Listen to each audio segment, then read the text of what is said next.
कहानी की शुरुआत सन 1235 से होती है। हमें एक ईसाई शहर दिखाया जाता है जहां बहुत से लोग एक पुल के पास जमा हुए हैं। वहां तीन औरतों को सजा दी जाने वाली है। इन औरतों पर काला जादू करने और शैतान की पूजा करने का आरोप लगाया गया है। यह वह दौर था जब औरतों पर ऐसे आरोप लगाकर उन्हें सजा दी जाती थी। सिपाही उन तीन औरतों के गले में रस्सी डाल देते हैं। एक व्यक्ति जिसके हाथ में एक पुरानी किताब है उनसे कहता है, अगर तुम सब अपने गुनाह कबूल कर लो तो तुम्हारी आत्मा को माफी मिल जाएगी। उनमें से एक औरत जो बहुत रो रही थी और अपनी जान की भीख मांग रही थी कहती है, हाँ मैं कबूल करती हूँ, मैंने शैतान की पूजा की और काला जादू करने की कोशिश की। दूसरी औरत कहती है, मैंने सिर्फ दवाइयां बनाई और भेजी, मैंने कभी काला जादू नहीं किया। लेकिन जो तीसरी औरत थी उसे बिल्कुल भी डर नहीं था। उसने पादरी की ओर देखते हुए कहा, तू नरक में जलेगा। इसके बाद उन तीनों औरतों को फांसी दी जाती है और उनकी लाशों को पानी में डुबो दिया जाता है। सभी लोग वहां से जाने लगते हैं। तब पादरी सिपाहियों से कहता है, हम इन्हें ऐसे नहीं छोड़ सकते, हमें इन लाशों को बाहर निकालना होगा ताकि मैं अपनी सालों पुरानी किताब से मंत्र पढ़ सकूं। लेकिन सिपाही कहते हैं, अब ये दोबारा जिंदा नहीं होंगी और वहां से चले जाते हैं। पादरी को इस श्राप के बारे में पता था, इसलिए शाम को वह अकेले ही उन लाशों को एक एक करके पानी से बाहर निकालने लगता है और उन पर मंत्र पढ़कर शुद्धिकरण करने की कोशिश करता है। जब वह तीसरी लाश को बाहर निकाल रहा होता है तो लाश का वजन इतना ज्यादा होता है कि पादरी खुद भी पानी में गिर जाता है। जैसे ही वह पानी से बाहर आता है, तीसरी औरत जिंदा हो जाती है, लेकिन शैतान के रूप में। वह औरत उसकी किताब को जला देती है और पादरी को उसी पुल से फांसी पर लटका देती है। यहीं पर सीन कट होता है। इसके बाद कहानी 100 साल आगे बढ़ती है। अब हमें दिखाया जाता है कि ईसाई धर्म पूरी दुनिया में फैल रहा है और इसके साथ ही बड़ी बड़ी लड़ाइयां हो रही हैं। इन्हीं लड़ाइयों में दो ईसाई योद्धा भी शामिल थे। ये दोनों दोस्त थे। एक का नाम था बेहमान और दूसरा था फेल्सन। ये दोनों बहुत ही ताकतवर योद्धा थे और कई सालों तक धर्म के नाम पर युद्ध करते रहे। इन्होंने कई लड़ाइयां लड़ी थी और आज तक कभी हार नहीं मानी थी। सन 144 में मारना की जंग के दौरान ये लोग एक शहर पर हमला करते हैं और उसे अपने कब्जे में ले लेते हैं। लेकिन इसी दौरान बेहमान देखता है कि वहां बच्चों और औरतों की जान खतरे में है। बेहमान की तलवार से गलती से एक मासूम लड़की की जान चली जाती है। यह देखकर उसका दिल पिघल जाता है और वह अपनी लड़ाई वहीं रोक देता है। बेहमान कहता है, मैंने ईश्वर के लिए लड़ने की शपथ ली थी, बच्चों और मासूमों का कत्ल करने की नहीं। ग्रैंड मास्टर गुस्से में जवाब देते हैं, तुम वही करोगे जो चर्च की मर्जी होगी। तुम एक मामूली सिपाही हो। ईश्वर की आवाज मेरे कानों में गूंजती है। इस पर बेहमान गुस्से में कहता है, शायद वो ईश्वर की आवाज नहीं है जो आपके कानों में गूंज रही है। बेहमान और फेल्सन चर्च को छोड़ने का फैसला कर लेते हैं। ग्रैंड मास्टर उन्हें धमकी देता है, तुम दोनों ऐसे यहाँ से नहीं जा सकते, तुम्हें अपना वादा पूरा करना होगा। लेकिन कोई भी उन्हें रोक नहीं पाता। दोनों वह जगह छोड़ देते हैं और बागी बन जाते हैं क्योंकि उन्होंने चर्च के नियम तोड़ दिए थे। इसके बाद 1 महीने तक वे अपने लिए कोई नया ठिकाना ढूंढने में लगे रहते हैं। फिर एक दिन जब ये लोग समंदर के किनारे से गुजर रहे थे तो इन्हें कुछ मवेशी बिना चरवाहे के भटकते हुए मिलते हैं। आगे चलकर इन्हें एक घर नजर आता है। जब ये लोग उस घर के अंदर जाते हैं तो वो घर खाली होता है। घर की तलाशी लेने पर इन्हें घर के मालिक का पता चलता है। वहां एक औरत बुरी हालत में पड़ी होती है और उसका पति बिस्तर पर मरा हुआ मिलता है। दोनों एक खतरनाक बीमारी के कारण अपनी जान गंवा चुके थे। उनका पूरा शरीर बीमारी की वजह से बिगड़ चुका था। बेहमान और फेल्सन उस घर को जला देते हैं ताकि बीमारी फैलने से रोकी जा सके। रास्ते में फेल्सन बेहमान से पूछता है,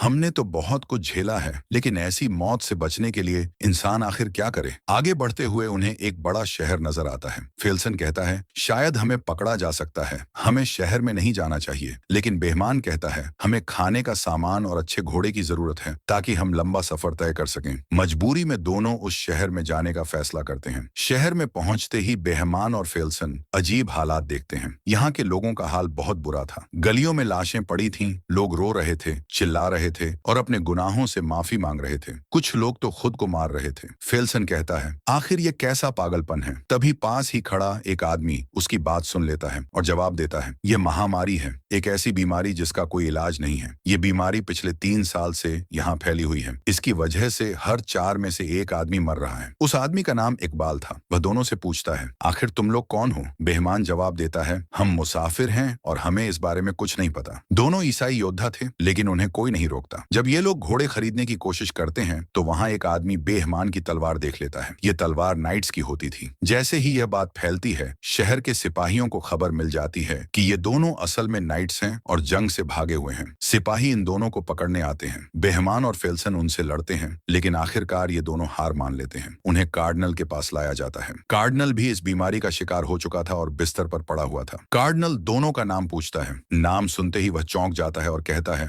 मैं तुम दोनों को जानता हूँ। तुम्हारी जीत की कहानियां दूर दूर तक मशहूर हैं। इसके बाद कार्डिनल बताता है, यह महामारी हमारे लोगों को खत्म कर रही है। असल में यह नरक से भेजा गया एक श्राप है। इसे एक जादूगरनी ने काले जादू से हम पर डाला है। अब वह जादूगरनी पकड़ ली गई है और उसने खुद ही यह माना है। कार्डिनल आगे बताता है, इस श्राप को खत्म करने का एक ही तरीका है। जादूगरनी को सेवेर के गिरजाघर ले जाना होगा। वहां के सन्यासी ही इस श्राप को खत्म कर सकते हैं। बेहमान पूछता है, मेरा इस सब से क्या लेना देना? कार्डिनल कहता है, ये काम हम नहीं कर सकते, लेकिन अगर तुम मदद करो तो जादूगरनी को सेवेर तक ले जाया जा सकता है। क्या तुम चर्च की सेवा करना चाहोगे? बेहमान इस काम को करने से साफ इनकार कर देता है। उसके इनकार के बाद कार्डिनल फेल्सन और बेहमान दोनों को जेल में डाल देता है। उसी काल कोठरी में एक लड़की भी थी। जब ये दोनों उसे देखते हैं तो फेल्सन पूछता है, क्या यही वह चुड़ैल है? बेहमान जवाब देता है, यह तो बिल्कुल वैसी नहीं लगती। रात को बेहमान एक बुरा सपना देखता है जिसमें वह एक मासूम औरत की जान ले रहा था। जब वह आंखें खोलता है तो देखता है कि वह लड़की जो रो रही थी उसकी कमर पर जख्म के निशान थे, जैसे किसी ने उसे बहुत मारा हो। यह देखकर बेहमान का इरादा बदल जाता है। वह चर्च के लिए नहीं बल्कि उस लड़की के लिए इस मिशन पर जाने का फैसला करता है ताकि वह उसकी जान बचा सके।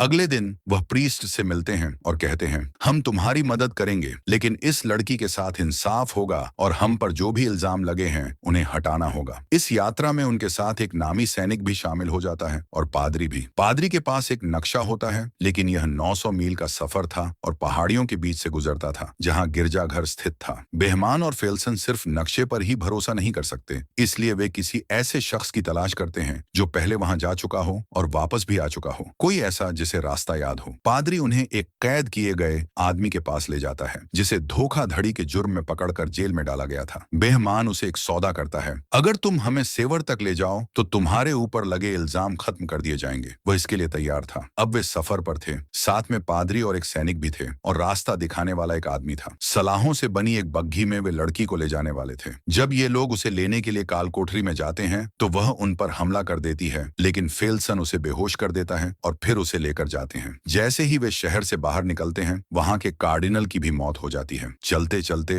वह आदमी जो रास्ता दिखा रहा था लड़की को देख रहा था, तो वह पादरी से पूछता है, क्या ये हमें ही धोखा दे रही है? पादरी उसे समझाता है, अपना ध्यान कहीं और लगाओ, ये तो सिर्फ तुम्हें डराने की कोशिश कर रही है। एकार्ट कहता है, तुमसे कैसे पता कि यह लड़की जादूगरनी है और श्राप देने वाली भी वही है? पादरी कहता है, यह गांव में मिली थी, ये कुछ ऐसी बातें कर रही थी जिसे कोई भी नहीं समझ पा रहा था, और जैसे ही इसे हमारे शहर में लाया गया 7 दिन बाद महामारी फैल गई। जहां से भी यह गुजरी वहां का यही हाल हुआ। एकार्ट कहता है, हमारे गांव में किसी लड़की के आने की खबर नहीं सुनी, फिर भी वहां महामारी आई है। चलते चलते बेहमान और फेल्सन के बीच भी बातचीत होती है। फेल्सन कहता है, कोई हमारा पीछा कर रहा है। जब वे रुकते हैं तो उसे पकड़ लेते हैं। पादरी कहता है, यह कार्डिनल के यहाँ काम करने वाला एक मुलजिम है, इसका नाम केय है। बेहमान कहता है, अच्छा यही होगा कि तुम यहाँ से चले जाओ। लेकिन केय कहता है, नहीं, मैं तुम लोगों के साथ जाना चाहता हूँ, तुम सबकी सेवा करना चाहता हूँ, बदले में आप मुझे एक नाइट बना देंगे। फेल्सन उसे हंसी में उड़ा देता है। लेकिन फिर कुछ देर बाद एक लड़ाई होती है जिसमें वह फेल्सन को हरा तो नहीं सकता, लेकिन उसका डट कर मुकाबला करता है। इस बात से बेहमान उससे प्रभावित हो जाता है और उसे अपने साथ इस सफर में शामिल कर लेता है। रात को बेहमान और फेल्सन की लड़ाइयों की तारीफ की जाती है। जब बेहमान लड़की को खाना और कंबल देने जाता है तो वह लड़की उसे कहती है, तुम बाकी सबकी तरह नहीं हो, तुम अच्छे इंसान हो। फिर वह पूछती है, सेवेर में मेरे साथ क्या होगा? बेहमान जवाब देता है, इंसाफ होगा। लड़की एक कहानी सुनाती है, हमारे गांव में एक औरत पर काले जादू का इल्जाम था। लोगों ने उसके जेबों में पत्थर भर दिए और उसे पानी में डुबो दिया। उन्होंने कहा था कि अगर ये औरत डूबी तो ये एक इंसान है, और अगर नहीं डूबी तो ये एक चुड़ैल है। वह औरत नहीं डूबी और उसे जिंदा जला दिया गया। बेहमान उसे भरोसा दिलाता है, हमारे साथ ऐसा कुछ नहीं होगा, और साथ ही वह पादरी की तरफ इशारा करती है। बेहमान पूछता है, क्या पादरी ने तुम्हें चोट पहुंचाई? लड़की सिर हिलाकर जवाब देती है, हाँ। जब बेहमान वापस आता है तो पादरी उससे पूछता है, उसने तुमसे क्या कहा? बेहमान कहता है, तुम क्यों जानना चाहते हो? पादरी उसे समझाता है, उससे अपने दिल के राज मत बताना, न ही उसकी बातों पर विश्वास करो, वह बहुत चालाक है, वह हमें आपस में लड़वा सकती है। फिर रात बिताने के लिए वे जंगल में रुकते हैं। पादरी सबसे कहता है, हमें पहरा देना होगा। तो एकार्ट पहले पहरा देता है। वह उस लड़की की तरफ देख रहा था। कुछ घंटे बाद जब पादरी उसके पास आता है तो एकार्ट कहता है, यह लड़की मुझे मेरी बेटी की तरह लग रही है। यह सुनते ही लड़की उदास हो जाती है। जैसे ही एकार्ट जाने वाला था लड़की रोने लगी। वह कहती है,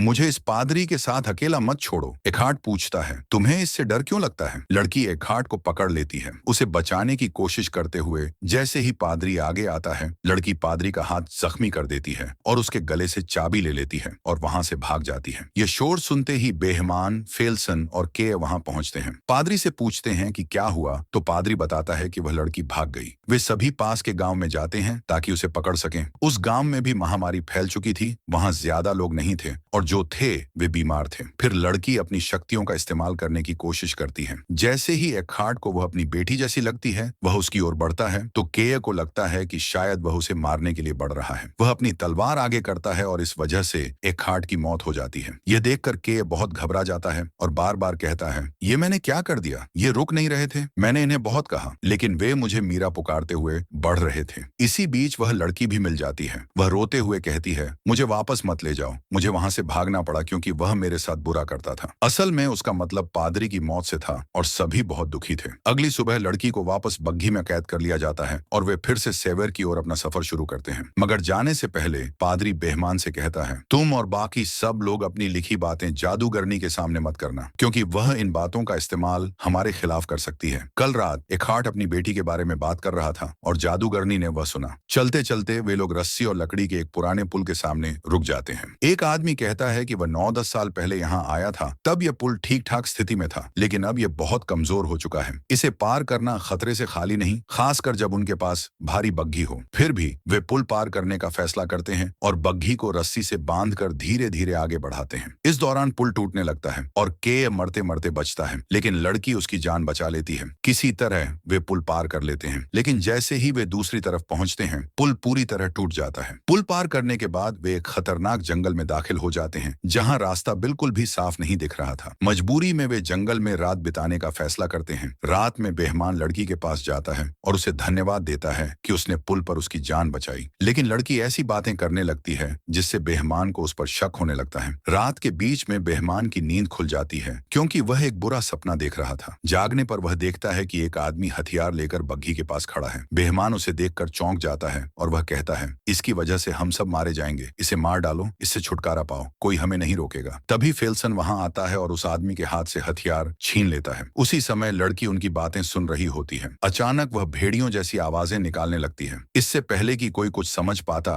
भेड़िए उन पर हमला कर देते हैं। भेड़ियों से भागते समय एक मार्ग उनका शिकार बन जाता है और वे उसे बचा नहीं पाते। इस बात से बेहमान बहुत दुखी होता है। अगली सुबह वह लड़की को मारने का फैसला करता है लेकिन पादरी बीच में आकर कहता है, मैं तुम्हें ऐसा नहीं करने दूंगा। बेहमान उसे दूर धकेल देता है। तभी फेल्सन वहां आता है और बेहमान से कहता है, मंजिल पास है, हम ब्रेक पर पहुंच गए हैं। बेहमान अपना इरादा बदल देता है और गिरजाघर की ओर अपना सफर जारी रखता है। रास्ते में फेल्सन कहता है, जब यह सब खत्म हो जाएगा तो मैं उस जगह जाना चाहूंगा जहां मेरा जन्म हुआ था। जब वे गिरजाघर पहुंचते हैं तो देखते हैं कि वहां के सभी सन्यासी महामारी के कारण मर चुके हैं। फादर एक प्रार्थना की किताब उठाता है और अब वह अकेला ही बचा होता है। वह लड़की पर कुछ मंत्र पढ़ने की कोशिश करता है लेकिन तभी लड़की का असली राज सामने आता है। वह सबका अतीत बयान करने लगती है। बेहमान को एहसास होता है कि वह अपने पापों को छुपाने के लिए एक मासूम लड़की की जान बचाने की कोशिश कर रहा है ताकि वह नर्क में न जाए। लड़की कहती है, धर्म के नाम पर हुई लड़ाइयों में महामारी से ज्यादा लोग मारे गए। तभी पादरी को समझ आता है कि यह लड़की जादूगरनी नहीं है बल्कि इसके शरीर पर एक डेमन का कब्जा है। पादरी उस पर भूत भगाने का अनुष्ठान करने लगता है लेकिन डेमन धीरे धीरे अपने असली रूप में आने लगता है। वह उन सभी सलाखों को जलाकर वहां से उड़ जाता है और गिरजाघर के अंदर चला जाता है। यहाँ सभी को समझ आता है कि असल में यह डेमन चाहता था कि हम इसे सेवेर लेकर आएं। यही वजह थी कि उसने एखार्ड और एक मार्क को मार डाला क्योंकि वे इसके रास्ते में आ रहे थे। जब ये लोग गिरजाघर में पहुंचते हैं तो देखते हैं कि वहां के सभी सन्यासी मर चुके थे। वे सालों से किताब की नकल बना रहे थे क्योंकि डेमन को सिर्फ इसी किताब से खत्म किया जा सकता था। अब पादरी के पास जो किताब थी वह दुनिया की आखिरी किताब थी, उसी से डेमन को खत्म किया जा सकता था। बेहमान पादरी से कहता है, तुम्हें यह लड़ाई अकेले लड़नी होगी। फेल्सन पूछता है, हम शैतान से लड़ रहे हैं या इस लड़की को बचा रहे हैं? बेहमान जवाब देता है, दोनों ही। जब वे गिरजाघर के अंदर जाते हैं तो शैतान उनके सामने आता है। बेहमान पादरी से कहता है कि वे अपनी भूत भगाने की प्रक्रिया शुरू करें। शैतान अपनी शक्तियों का इस्तेमाल करता है और चीजों को हवा में उठाकर इन पर फेंकने लगता है। कुछ देर बाद जितने भी सन्यासी वहां मरे पड़े थे